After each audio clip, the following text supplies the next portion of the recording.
I will. Before I share my screen though, so I am actually where RSS was supposed to be held. So this is a picture from this weekend. This is what you're missing by sitting wherever you're sitting. I'm sorry. I wish we could have seen you all. Let me go ahead and share. This is work that I am doing under a couple different grants and with a bunch of different people. The overall goal here is, so you all know this, robotic manipulation is really hard. But it's hard because there's actually 4 different things that you have to deal with. You have to deal with sort of the raw kinematics, the shape of the, exactly how the hands are put together. Sensors, we saw already, we're short on sensors. So, how do sensors play into this? How much does perception matter? You've also got dynamics, right? So you've got your actuators and your dynamics. How do you actually move things, physically put things together? And then you've got your robot state, so what's the brains behind this? So how are you thinking? So all 4 of those things go into making, the simple task of reach out, pick up your coffee cup actually work. Our overall overarching goal for one of our grants is actually not so much to make a benchmark, but as a, how do you quickly iterate and compare robotic hand designs? So the emphasis to date on hand design has largely been you spend a ton of time trying to come up with some new novel set of actuators, sensors, or whatnot. You build the hand, you do a couple tasks with it, and you go, oh, look, my hand worked. But that's kind of a really slow process. So we really want to ask the question, is there a set of characterizations that we can do to basically put a couple hands together, do something that takes maybe a couple hours rather than, multiple months of putting stuff together, and then be able to sort of cherry pick and say, this hand design, if you use 2 fingers with 3 links versus soft joints versus putting pads on the hand, how do those designs actually influence what kind of manipulations you can do? And as was just talked about in the last talk, and this is sort of a common theme, it's on the one end you've got full-blown tasks, right? So can you actually reach out, find the thing in the bin, pick it up and put the peg in the hole, versus asking kind of more low-level questions so the problem is that you can optimize for that one task, and you may be perfectly optimized for that task, but now I ask you to pick up something that's a little smaller, a little squishier, maybe you've got to do a slightly different task, and maybe your overall system just falls apart when you do that. So we're really trying to ask is that, not just can we have some characterization tests that help us quickly compare different robot hand designs, but we're also asking the question, can we pull out some core fundamental tasks that will let us sort of evaluate a hand design over a large set of tasks, not all tasks, but just sort of a better sense of yeah, this thing would be really good for picking up things and holding them stable under disturbances. This one might be better for actually holding a power grasp and being able to hit things. So we're really trying to find a set of, I will call them characterization tasks more than benchmarks, because the idea is to be able to characterize the ability of your hand design to do manipulation.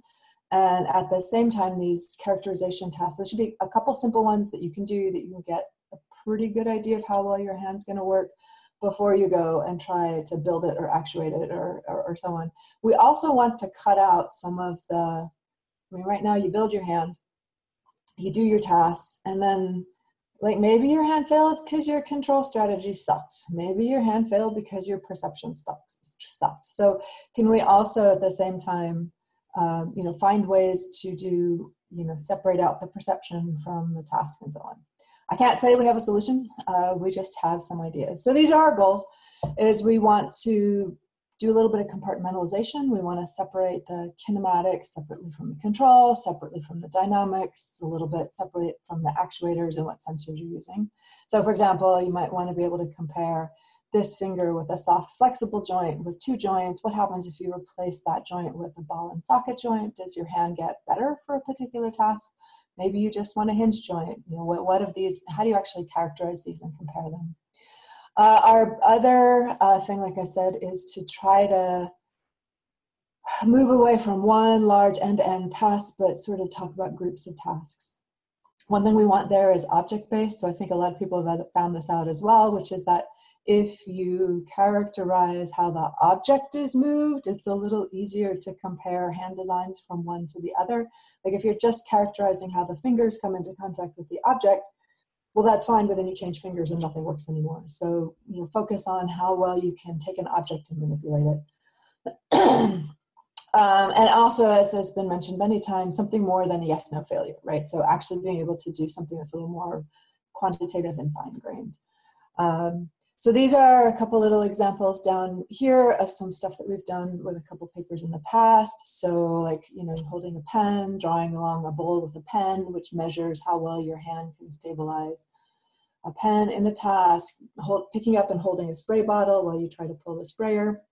You'll notice here, though, in this picture, I'll just make it really big because I can do that. So see how we have people holding these things? So one of the other things that's a little bit different maybe than what a lot of people have been doing here is because we're trying to characterize hand designs, we shortcut the perception and the control strategy part by having people basically manipulate, or puppeteer, we call it, puppeteer robotic hands. So we can evaluate the hand design separately from the actual, the question of actuators and so on. So we can quickly and easily 3D print things, put them together, have people come in and actually do the task with the robot hand, which is sort of your ideal perception, cognitive control strategy, all in one fell swoop, but we can still evaluate how well one particular hand design works over another, and we can also look to see what people's manipulation strategies are. So we can actually say, like when we did this pen strategy, for example, we found that some people did this with the fingers when they could to hold the pen, and some people did this, and that was whether you did this or this had, whether you do kind of a pad tip or a tip just entirely depended on the control of the hand. So anyway, just a couple things about the actual kinds of tests that we're building. One of ours is based on, if you see here, there's this asterisk, right? So what we do is we ask people to take an object and move it in this asterisk. And that's sort of the base task. Like the question is, how far can you move this object in different directions? We also ask them to rotate the object. So how much can you rotate the object, and then how much can you translate and rotate the object? So this is really a characterization of how much you can manipulate the object in hand without having to let go of it. We do a couple variations. For example, we put weights on the side so we can see how well you can do this both under load and not under load, like whether there's disturbing forces on the object or not. You'll notice there's a QR code sitting on the top of this. We track the object's position. We also have an IMU inside the object in order to get better sense of like when do you actually touch the object, how much does it move, what kind of force bumps do you get. We also put pressure sensors on the outside of the object so we can measure a little bit of contact forces. So we've been using this to sort of say like, and the quantification is not just were you able to move the object from left to right and how far could you move it, but how much did you say, how much was it a straight line? So we actually do some measurements that ask, the ideal path would be to take this object and move it in a straight line from left to right, but maybe you got it there by turning the object as you moved. All right, fingers crossed, video will play. So here's an example. Like I said, we use people to do this because we are not trying to deal with designing actuators. So we pin the robot hand down, we ask them to move the object in these various motions. So you can see this actually goes pretty fast. We can do a full characterization task of all 8 directions, the rotations plus the translations, plus under loads in under 20 minutes. We've actually found out that people are pretty consistent. So we have 2 or 3 people do it, but we don't really need more than that. And then by the time we're done with that, we have not only how far was this hand able to move the object, but also how did the hand move? So now we've got kind of a first step towards figuring out how to actually manipulate the fingers in such a way that you can move this object around. So that's data capture, learning from demonstration, and on top of characterization. Here's another kind of fun one. So this came out of, one thing we were asking was, how stable is the grip? So some grips are really stable. So we designed a tool that lets us, with a specific force, apply. We don't usually hit it quite this hard, but we can actually do put a disturbance force both against the grip and into the grip using this. And the idea behind this gun was that that lets us have a very calibrated amount of force, so we can dial the gun at different steps to say, basically, you know, can we this resist up to, you know, 20 Newton force, 30 Newton force, and so on.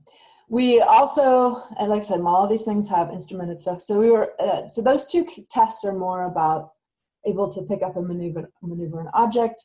We picked the spray bottle test as another one that's a really good example of having to hold an object still while manipulate it. So this is something that, for example, parallel gyrographer just can't do at all. And in fact, most three-fingered fingers can't do either. But the idea is you have to grab this thing, stabilize it, and then pull on the trigger. And this unit in here will actually measure how far and what forces you're applying to the overall thing, and then we put it on a base that lets it rotate, so you have to both stabilize and then pull on the spray.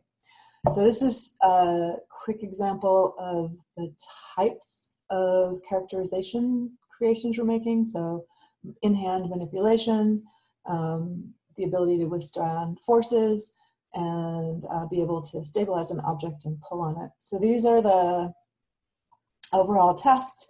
We are, and we are currently in the, we got shut down because of COVID-19, but we are currently in the, we just got back in the lab.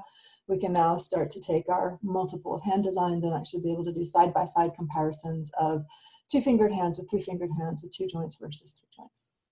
So that's all I've got. If people have questions, please ask questions. Thank you, Cindy. Go ahead, Joe. Hi, Cindy. I don't think we've ever met, but I've heard your name a lot. This is Joe Falco from NIST. I hope you get involved in our new standards effort. We've developed several test methodologies to characterize hands, but in a NIST setting as NISTers. And we've got some feedback from the RHDM community, which is a technical committee under IEEE. But now that we're moving into trying to standardize some of this work and come up with new test methods, we'd really like your involvement. I hope you can join us. Well, the other thing I didn't say was, of course, I'm the other half of Adam and Holly's infrastructure grant. So yeah, that is definitely on our line. This was actually through a different grant, but I'd be delighted to talk about some of these things that we're building, because they're a little different. I mean, we have the squeeze test, right? That the hand grip test, but this sort of takes it one step beyond that. Yeah, yeah, right. We have the elemental, and then you have out the application space, but I see where you're somewhere in between there. Yep. But I'm sure that your work will contribute somewhere really well. Yeah. Yeah. No, I'd be delighted to talk more. Thanks. Other questions for Cindy? Yeah, thanks for your talk, Cindy. I was curious, in your puppeteering experiments, do people naturally respect the limits of the grippers, or they sail right through singularities and stuff like that? They don't go to singularities. Yeah, no, so one of the things that we've really discovered, we did a whole nother test where we were looking at, we would put the object in an awkward pose and then just ask people to try to close your fingers. So it's like, if you ask somebody to pick up an object, they will always put the hand aligned with the object with the fingers equidistant from the object, and then they will close their fingers. And so all you learn is that people do that. But if you deliberately offset and then you ask people to close the fingers, you start to elicit some really interesting strategies. And most of them could be characterized by people do motions to minimize the chance of something going wrong. So people don't go to singularities if they can all avoid it. So they will carefully position the hand, they will carefully move kind of the hands to try to get the fingers to be in a position that they have maximum mobility, things like that. We did see a lot of, interestingly enough, that those fingers can actually bend backwards. So we saw a lot of people taking advantage of that to be able to grab things. But yeah, the one thing I would say is that with the bare hand, you do get those singularities, right? Because that's actually so when we actually use sliders with the bare hand, and it's only got this 1 degree of freedom on the fingers, right? So you only get to do this. People struggle a lot with that particular motion. And then because it's just very difficult to make a stable grasp out of that with that particular articulation. So people do struggle with these underactuated hands controlling them because they want the hand to go somewhere that it doesn't go. Thank you.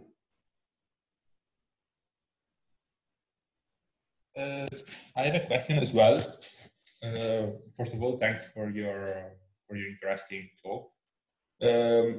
I was wondering if you have any consideration regarding the shape of the object, because from what I've seen, you have explored different kind of motions in the tests, but all with the same kind of object. So I was just wondering if you have any hints on how different shapes could affect.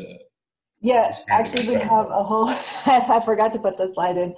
We actually have the variation on this, like once you get, so there's the cube, we've looked at non-parallel slides, so both this way and this way. We've got cones, we've got concave versus convex. So we actually do have a whole library of shapes. So same basic form factor, you have a cube that's about this big. We adjust the cube to the size of the hand too. So we ask what the hand span is and pick a shape size that's kind of in the middle of the hand span region. But yeah, so we have a whole library of them, and like this. But that's Okay. a good point because yeah, two parallel sides is much easier than like a cylinder is much easier than the cone is a nightmare. This is pretty easy. This is actually pretty easy too, but like things like this, you really start to see the difference. If you don't have flexible endpoints, you really start to see the difference when you move from grabbing something like this to grabbing something like this.